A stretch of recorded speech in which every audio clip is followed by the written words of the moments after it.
আসসালামু আলাইকুম, welcome to মাশফিয়া cooking recipe. আজ আমি পাঙ্গাস মাছ নিয়েছি 10 পিস। এটাকে আমি আগে মাখিয়ে নেব।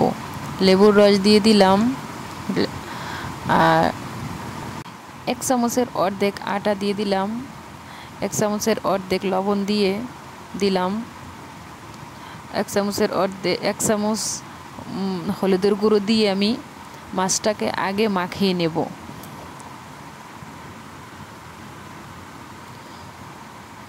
মাখিয়ে নেওয়ার পরে আমি কিছুক্ষণ ঢেকে রাখবো।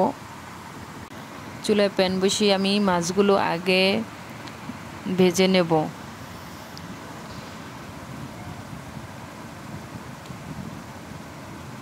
তেলগুলো গরম হলে মাছগুলো এভাবে একটা একটা করে ছেড়ে দিবেন।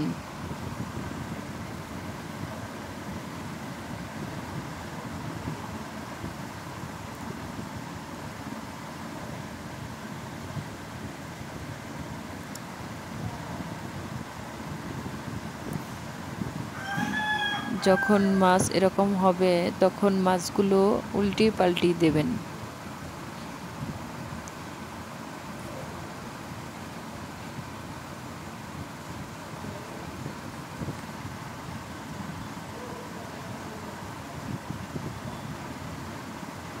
পাঙ্গাস মাছ একটু ভাজাটা একটু কড়া করলে খেতে ভালো লাগে, ঘ্রাণটা কম আসে।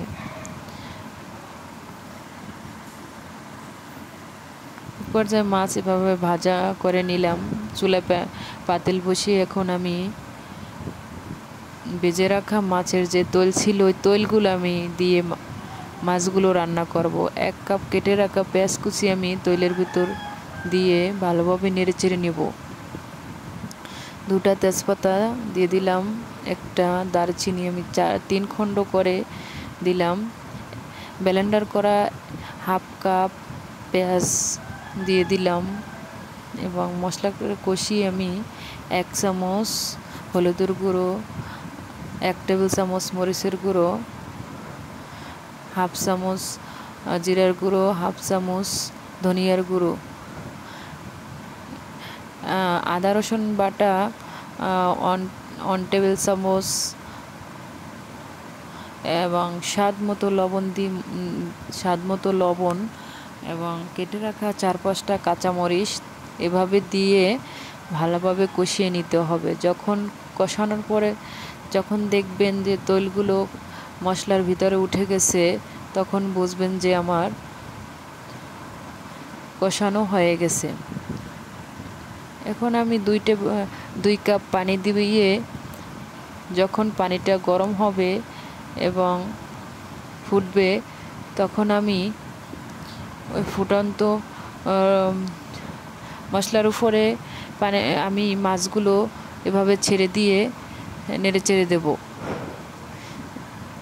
নেড়েচেড়ে দিয়ে আমি ঢাকনা দিয়ে আমি ঢেকে রাখবো। ঢেকে রাখার এক পর্যায়ে দেখব মাছ এরকম হয়ে গেছে। তবে মাছের ভিতরে একটু টমেটো বা ধনিয়া পাতা কুচি দিলে আরও স্বাদটা ভালো লাগবে। সবাইকে ধন্যবাদ। আমার চ্যানেলটি সাবস্ক্রাইব করে পাশে থাকবেন। আল্লাহ হাফেজ।